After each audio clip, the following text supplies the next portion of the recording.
Hey guys, this is Allison from Allykatkreations. How are you? Please like, share, and subscribe to my channel if you haven't done so already. If you get anything from my work, a connect the dot, an epiphany, big mushroom cloud moment, a new book to read, this is a good one, a new author to explore, please consider supporting my work, and all the links will be at the bottom of this video. Allison, what's with this hat? I was smoking ribs for 4 hours today, and I did some gardening, and I needed the hat, and now I have hat head, so I don't want to take the hat off and redo my hair. It's clean. Interesting and oddly enough, before I start the book today, I was bringing the meat stuffs, like the sauces and all the appliances that I was using. I brought it upstairs. I have 2 decks. They all connect. So I go upstairs and I bring my stuff to the kitchen, and then I come back out to grab the meat. And I'm looking straight at the back of my yard, which is pretty long and very far. I see a black thing. I'm like, what could that be? Because now I'm discovering bunny rabbits by my pool that I'm probably not going to tame this beast this year. So I take my phone and I'm zooming in because I can't really make out what the hell it is. It's really black. And then it poked, I like made a noise and it poked its head around. Oh, it's a kitty cat. Of course, I would attract black cats on my property. Yeah, I just don't make these things up, and I have proof. I have evidence. I have it on my phone. Yeah, I'll show you. Not the best photo, not gonna lie, because it was taken from very, very far. Kitty cat.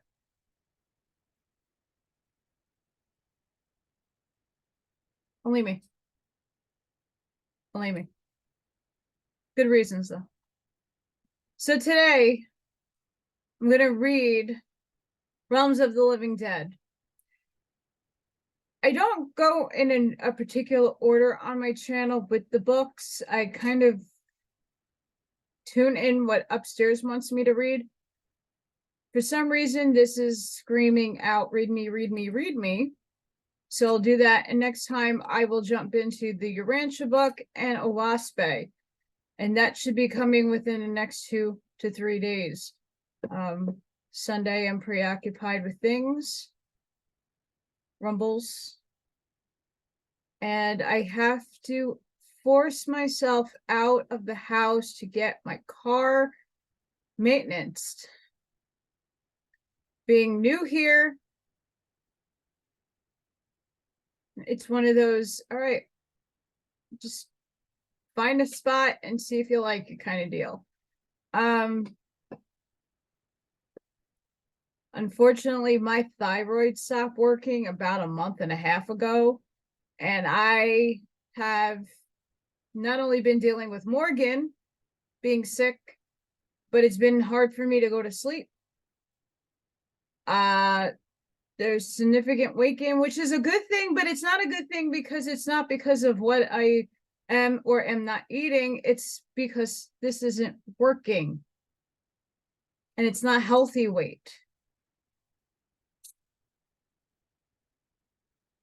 And I'm also why it's like June something, and I'm wearing like, it's not a sweatshirt, but it's like a little heavier kind of shirt.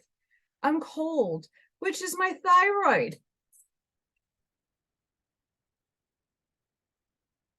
I got some neuropathic things coming in because I saved a bottle of my medicine because I have Hashimoto's. It goes up and goes down. So obviously when it's fully functioning and working, I'm not taking my medicine because I don't need it. now I need it and I'm taking it. And it's a month and a half and I don't, and it's a high dose. Nothing. And I'm taking iodine drops. Nothing. I know things take time, but my goodness sakes, I'm lethargic and tired for no reason. Besides kitty cats waking me up, but I am sleeping. Anywho, sorry. I'm tired. That's what this is. But this needs to be read today. Chapter 20, the divine or ecstatic realm. Quote, light is cold flame, and flame is fire, and fire produces heat, which yields water, the water of life in the great mother. Father, mother, spin a web, whose upper end is fastened to spirit, the light of the one darkness, and the lower one to its shadowy end, matter. And this web is a universe spun out of the two substances made in one, which is Svahat. I'm trying. Stanzas of Dizan. I'm sorry, I'm still trying. I suck, I know, I'm sorry. This realm corresponds to the divine or formless world and to the seventh principle, Atma, in man. As we have said elsewhere in describing the seven principles of man, Atma is not a principle of man, but a ray of pure spirit from the absolute. We therefore expect this realm to be almost beyond the comprehension of the ordinary student, for its vibrations reach man through the heart and not through the brain. They are too high to be registered by the physical brain. In fact, as we have said of Atma, quote, it quote, I can contact the human body only as the higher astral centers are consciously awakened and then made subservient to reaching into the higher realms where the divine holds sway, end quote. Yet it is forever pours its forces upon man so that in it he lives and moves and has his being, although he is not conscious of it. It's all true. This is the realm which, because it corresponds to the divine or formless world, is in very close touch with it. Hence, the undifferentiated astral light, which in the divine world is the first light of creation, touching this divine world when God said, let there be light, enters into the astral world through the divine realm. Therefore, in this realm of the astral, we find the magical agent par excellence, as we may say, at work. Since the divine world or astral light is often called the sea of fire, primordial, ether, akasha, cosmic electricity, etc. In the divine astral realm, this same astral light might more fittingly be called the fiery serpent.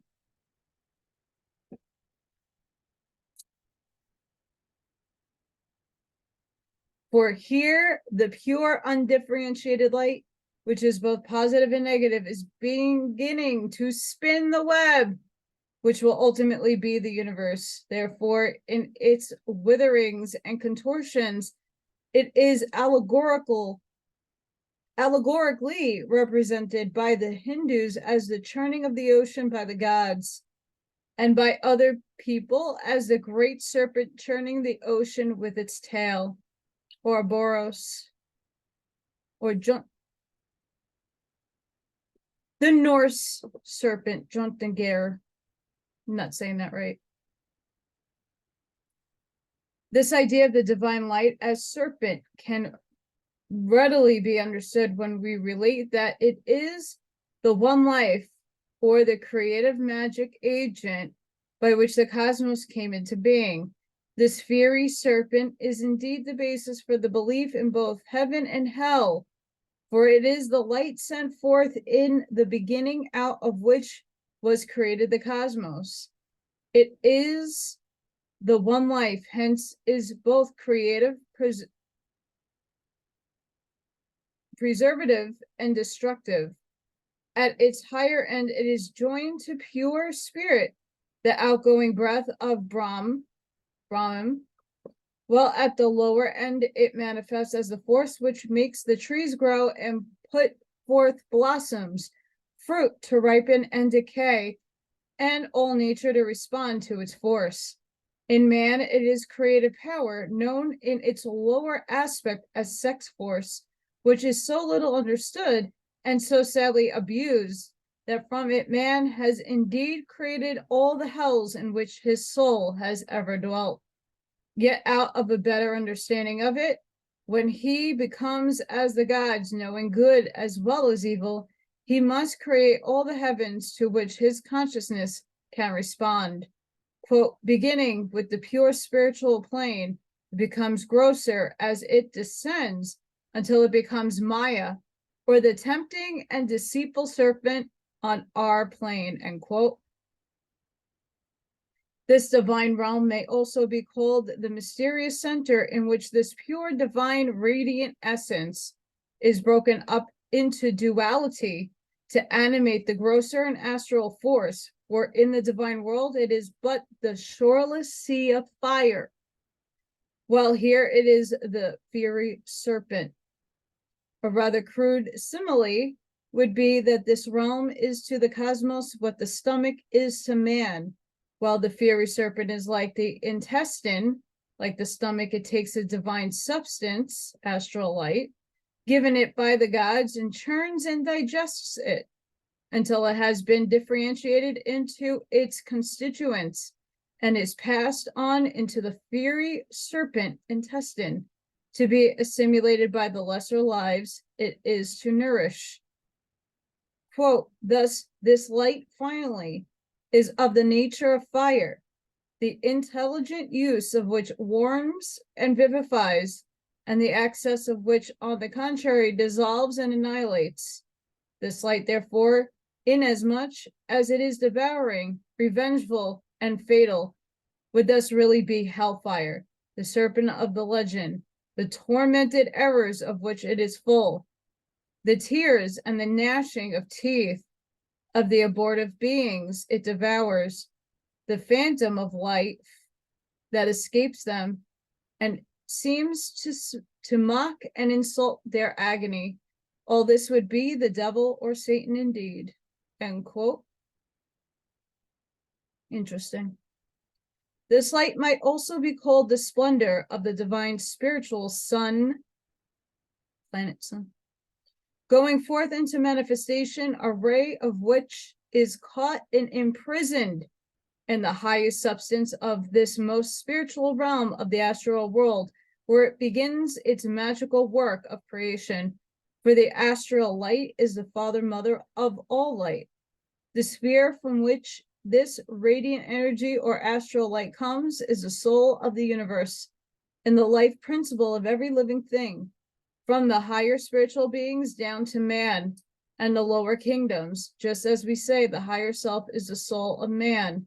And just as the higher self sends down a ray of itself into matter and clothes itself with a personality, so does the astral light send down a ray of itself and clothes it with the substance of the cosmos.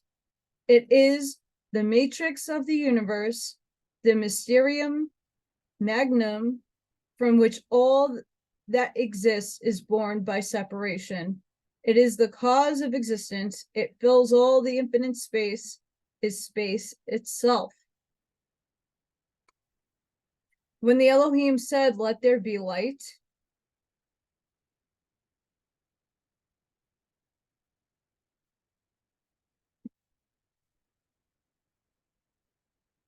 keep that in your heads. Just a pause. I'm sorry. That just struck something with me. Moving forward. When the Elohim said, "Let there be light," the great homogeneous but positive Father Ray was projected, and this great ray contained within itself the potencies of all the God power that was to manifest in the chaos and its resulting cosmos. This ray, while relatively undifferentiated, was nevertheless dual. Hence, as it came down into the realms of differentiation, it necessarily manifested its two lower poles. The positive pole was active divine will and wisdom, life. Its negative pole, passive divine love and compassion, substance, which later is a force of differentiation, since it is only through its feminine aspect that the ray could bring forth in the worlds of form. It is in the astral light as it is reflected from the divine world into the realm of the astral that the soul of man receives its first differentiation in form as it descends into physical manifestation. Because through and in the human form, they, the souls, will become progressive beings, whereas the nature of the angel is purely intransitive. Therefore, man has in him the potency of transcending the faculties of the angels. Finally, it is shown in every ancient scripture and cosmogony that man evolved primarily as the luminous incorporeal form over which, like molten brass, poured into the model of the sculptor.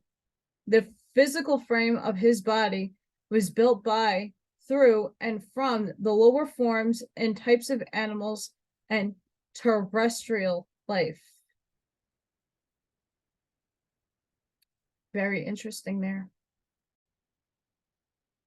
Much that pertains to this realm, because it is a reflection of the divine world, is hidden in deep mystery, unlike the divine world itself, with which it is often confused. It is expressed in scriptural and occult literature only in glyph, parable, and symbol. For instance, the astral light as it manifests here is called the dragon and the seven-headed serpent, the heads being the seven realms of the astral world, and has been symbolized by every nation as a fiery serpent breathing fire and light upon the primeval water. The prince of the air of St. Paul is not the devil, but the effect of the astral light, as Officius Levi correctly explains. The serpent is the universal symbol of the astral light in its first differentiation, because its undulating movements correspond to the vibratory motion of the astral light in this realm. This is one of the esoteric reasons back of all sacred dances, especially the Egyptian and Chaldean, in which the hands, arms, and are made to undulate to simulate a serpent. In fact, the undulations of the arms and entire body had a mystic meaning and a magical effect, for these rhythmic motions, when properly performed, brought the devotees into rapport with vibrations of the astral light, thus tended to develop the psychic faculties and enable them to see visions. For it is by this light that all things in all realms are brought into being, such sacred dances being practiced in a more or less crude way in all religions and in all lands, notably among the Dervishes of Arabia and the Indians of America, in both of whom they produced ecstasy, prophecy, and sometimes trance and coma. The astral light is a medium of magic par excellence, as described by Officius Levi. This ambient and all-penetrating fluid, this ray detached from the central or spiritual sun splendor, fixed by the weight of the atmosphere and the power of eternal attraction, the astral light, this electromagnetic ether, this vital and luminous caloric, is represented on ancient monuments by the girdle of Isis, which twines round two poles, and in ancient theogonies by the serpent devouring its own tail, emblems of prudence, and of Saturn, emblem of infinity, immorality, and Chronos time, not the god Saturn, or the planet. It is the winged dragon of Medea, the double serpent of Caduceus, and the temper of Genesis, but it is also the brazen snake of Moses encircling the Tau. Lastly, it is the devil of exoteric dogmatism, and it is really blind force. It is not blind, and Levi knew it, which souls must conquer in order to detach themselves from the chains of earth.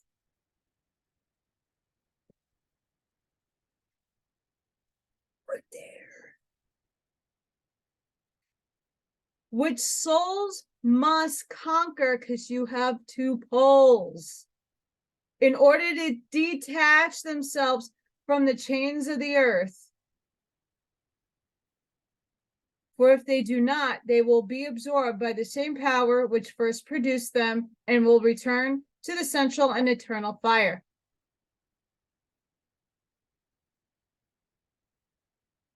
Or doing this over and over and over and over and over and over and over and over again. This utterance, while very cryptic, is nevertheless quite simple, if we bear in mind that the astral light is divine creative substance. Hence, to conquer it, the souls which were formed from this divine creative substance must learn to manifest it in the flesh and permeate the physical matter of their bodies with it. In other words, they must learn to let their light shine before men and also be perfect even as their Father in heaven. In this sense, the astral light from which the soul is differentiated is perfect. If we refuse to do this and so intensify the density of the physical body that the light cannot illuminate it, then the light, which is the life of the soul, will be withdrawn and once more enter the divine worlds as undifferentiated spiritual light, or be indrawn into the bosom of the Father of light, or will be broken up and returned to the central fire from whence it came. This fire is central in that, being the highest realm of the astral world, it stands between the physical and the divine worlds. If the student bears in mind that there is but one universal element, which is infinite, unborn, and undying, and that all the rest, as in the world of phenomena, are but so many various differentiated aspects and transformations, correlations they are now called, of the one, from macrocosmical down to microcosmical effects, from superhuman down to human and subhuman beings, the totality, in short, of objective existence, then the first and chiefly difficulty will disappear and occult cosmogony may be mastered. The astral light being the radiance of the spiritual sun, which, like the physical sun, while in the heavens, yet pervades all forms of life and fills all space in the one medium of spirit and life in all. Hence, the art of divine or white magic consists in the ability to find this light first within yourself, then in all mankind, in all nature, and in all substance, and correlate your consciousness with it. Since it is the inner essence of all things, it is possible to perceive the essence of all things in this light, which is therefore sometimes called the light of nature. But this can be done only through the use of the soul powers. No being, astral or otherwise, can do this for you. It's true. Your teacher may point out the way and lay down the rules, but your own consciousness must dwell in the light and be one with this great and magic agent. Then all divine magic is possible. Such process takes place according to law. You will learn the law by which things are accomplished. If you learn to know yourself, you will know it by the power of the spirit that is in yourself, and accomplish it by mixing your spirit with the essence which comes out of yourself. If you wish to succeed in such a work, you must know how to separate spirit and life in nature, and moreover, to separate the astral soul in yourself and make it tangible. And then the substance of the soul will appear visibly and tangibly, rendered objective by the power of the spirit. Secret Doctrine, Blavatsky.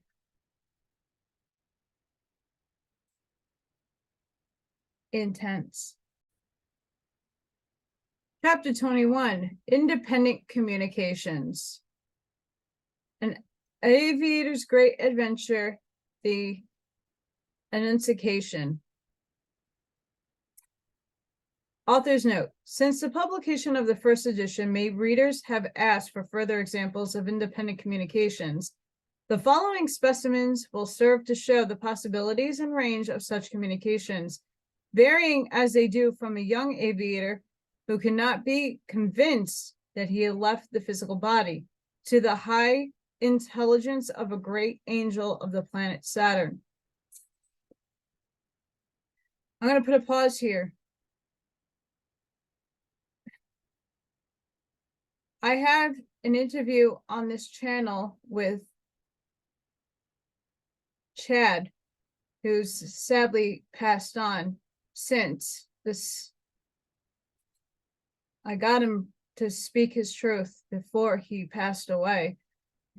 And that he was on the moon with Enoch. So some things in that interview will probably correspond a lot with what this is about to say. So if you're interested, go check that interview out with Chad and Enoch and more.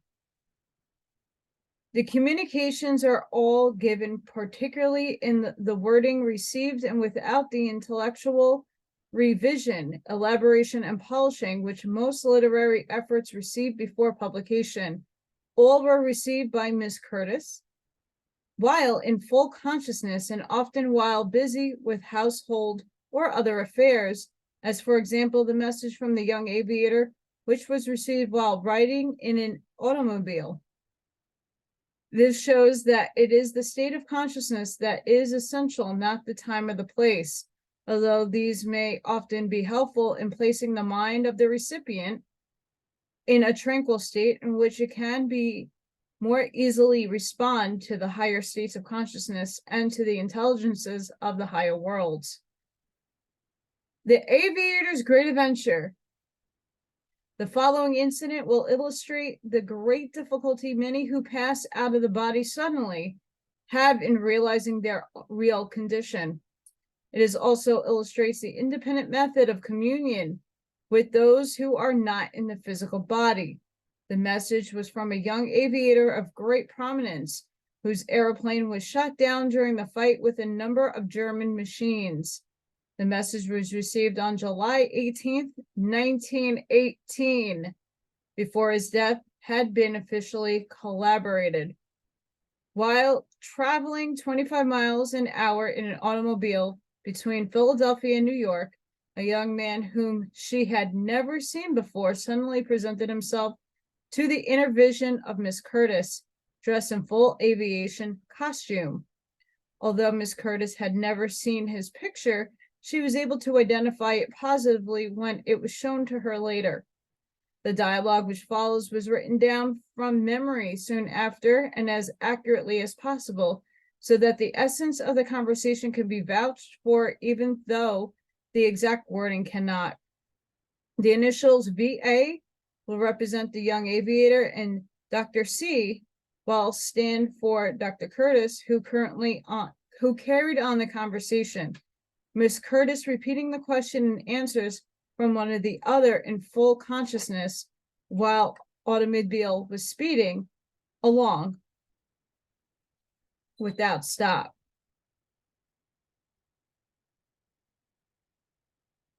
As soon as the name of the young man was given to Miss Curtis, Dr. Curtis challenged him as follows. Dr. C, are you in very truth? The young man stood before Miss C with a bright, cheery smile, and in answer to the challenge, as his identity took his aviator's bonnet in his right hand and made a sweeping bow that was particularly graceful, yet boyish and unstudied. Y.A. Yes, I am at your service. Dr. C. We're glad to meet you. Is there anything we can do for you? V.A. Thank you. No.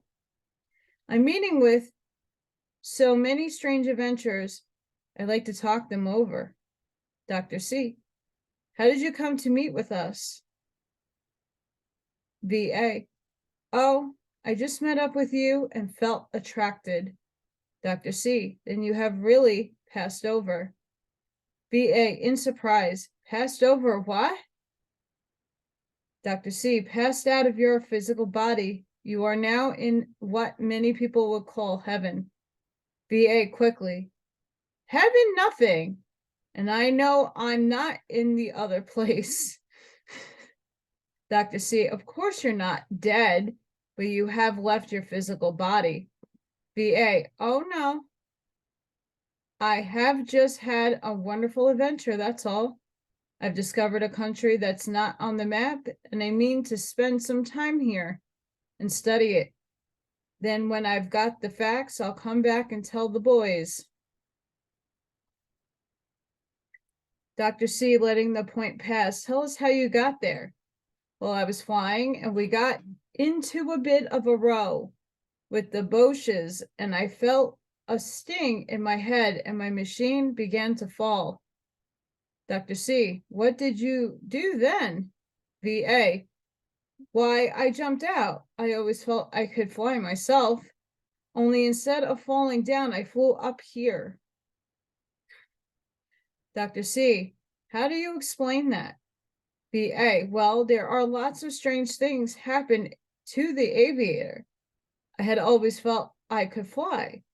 Ever since I was a small boy, I had dreams of flying through the air, and since I joined the flying corps, the feeling came back so strong that I had hard work to keep from stepping out of the machine and trying it. So when I saw I had lost control of the machine, I jumped out as I had planned, and just as expected, I could fly and went straight up until I landed here, safe and sound. Dr. C, of course, it is only your body that is dead, not you. But my body is not dead. If I had struck the earth, of course, I would have been smashed. But I never struck the earth. I came up here. Dr. C, while you are not dead, for there is no death, nevertheless, you have put off your body of flesh and are now living in a finer, more ethereal body, just like the physical. V.A. Attaboy, stop trying to kid me. I never was a good one to kid. I've got my body just as substantial as ever. I got on my aviator's uniform and I fill it out all round. You couldn't put a uniform on a ghost, could you? Dr. C, well, if you will read our book on the subject along with your father, you will find it all explained. V.A, well, when you make your point, I'll admit it, but you gotta prove it. Dr. C, were you at all afraid when you began to fall? V.A, afraid nothing. I never knew what fear was. I proved there was nothing to fear. D.C, Dr. C, what did you eat up there? Come to think of it, I haven't eaten since I've been here. But then I often go without eating for quite a while and don't mind it. Now you mention it, I do feel hungry. Guess I'll go and get some chow right now. V.A, after a lapse of a few minutes, reopens the conversation. Well, here I am again, and I proved it. Prove what? V.A, why, that I'm not dead. I've not only had a small meal, but I've met up with old chum who is in the service, and we both had a fine chow. Now where is a ghost going to put a big meal like that? Does a ghost have a stomach? Haha. And my chum is just as alive as I am. I pinch him to see, and he hollered, ouch! What do I say to that? Dr. C, did you pay for your meal? V.A, Sure I did. Dr. C, where did you get the money? VA, I don't know. I didn't have my purse in my uniform, and yet somehow I paid for the meal. Look here, doctor, I'm willing to pay this game fare. If you can prove to me that I'm a ghost, I'll admit it. But if I can prove that I'm alive, you must admit it too. Dr. C, I did not say you were dead or that you had no body, only that you had lost your physical body. VA, well, there are a lot of strange things happening to an aviator. Any of the boys will tell you that. I believe that I have simply had a wonderful adventure, and those who had any experience in the air will agree that there are more wonderful things happen than you could ever dream of on the earth. I've simply found a new way to escape being wrecked, and as soon as I study it out, I am coming back and telling the boys how to do it, so they can fly without their machines too, and so save millions in equipment. Dr. C, have you been home to see your father yet? I know. I'm going to take a little furlong and explore the country up here before I go home. I don't want to go home to my father with any fairy tales. He will want facts, and I'd rather wait until I can talk sense and prove it that simply repeat what you tell me. Dr. C, where do we seem to be now? VA, surprise, why are you up here with me? You belong in this country. Dr. C, no, you are mistaken. We are simply with you in consciousness. Physically, we are in our auto traveling toward New York at 25 miles an hour. VA, well, I'll have to be going if you don't stop trying to kid me. Dr. C, did you feel much pain when you were hit? No, just a sort of a sting. I've often had more pain in my head when the cold wind was blowing in my ears. Dr. C, well, anytime we can be of help to you, we'll be glad to have you come again. VA, thanks. I'm going to look into the matter, but I am not going home just yet. My father would want me to be doing my duty and finding out this new invention of how we can fly without our machines, so I can give it to the government. My mother wouldn't want me to come home just to be petted. This is my chance, and I'm not going back until I found things out, because I might not be able to find my way back here again. So long. No. Some days later, we are told that VA will soon return, incarnate, possibly within 20 or 30 years, to complete his life cycle, as his one great desire is to perfect the aeroplane for the benefit of his country. Because of his unselfish eagerness to be of use to his country and to mankind, without a thought of benefit to him, he will soon be led into a pattern museum where he will study the perfected aeroplanes of ancient Atlanteans, so that when he returns, he may help to perfect the dinosaphoric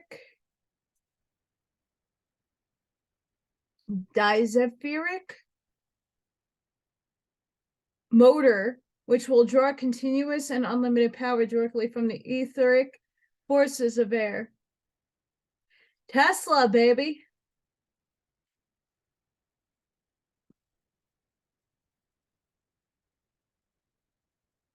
I mean, that's what happens when you go to a medium somewhat.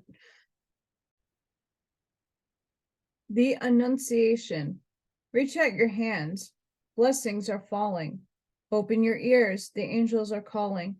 Open your hearts, O children of earth.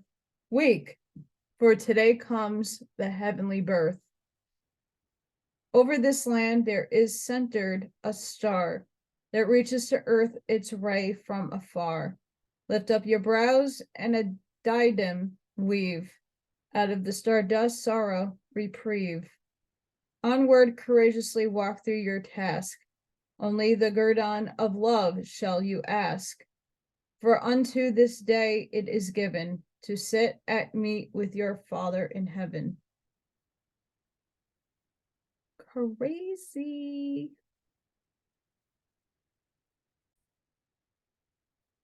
So guys, I'm going to stop there. I hope you enjoyed. There's a lot more independent communications that follow in the next couple of chapters. So I want to save those, as some people might find this a shock, but there are a lot of videos on like YouTube, for example, where children will recall their past lives. And then they find the story of the person who their reincarnated soul is of. So there is a lot of stories out there of people who do channel spirits, who talk and communicate. The one about the kid reincarnation is really interesting, and I think it kind of falls into this. It's a child telling their guardian parent, whoever their adult, a story that there's no way, shape, or rhyme or reason why they can speak that in very detailed sense. And then it transpires that someone lived that life and they are the reincarnated soul of that person. They have the memories. So very different from this, but if you need tangible evidence, go watch those. They're very interesting, and it's another type of proof of spirit communication. Very essential for the time and now, especially for me. This is more for, I guess, the reading for me to doing this today needed to happen, divine timing. But if you enjoyed, please don't forget to like, helps me, share, and subscribe if you haven't done so already. If you would like to help me or just give me a love donation, all of the links are in the bottom of this video. Sending each and every one of you love, light, protection, and shielding. Be safe, be seen. And for anybody on the East Coast, air filters, air filters, air filters, more air filters. I'm praying for my friends up in Canada that are being affected by the wildfires and all the animal creatures that will be becoming human. Not the best way to be going out. This world is in a turbulent time, and as their other book that I read,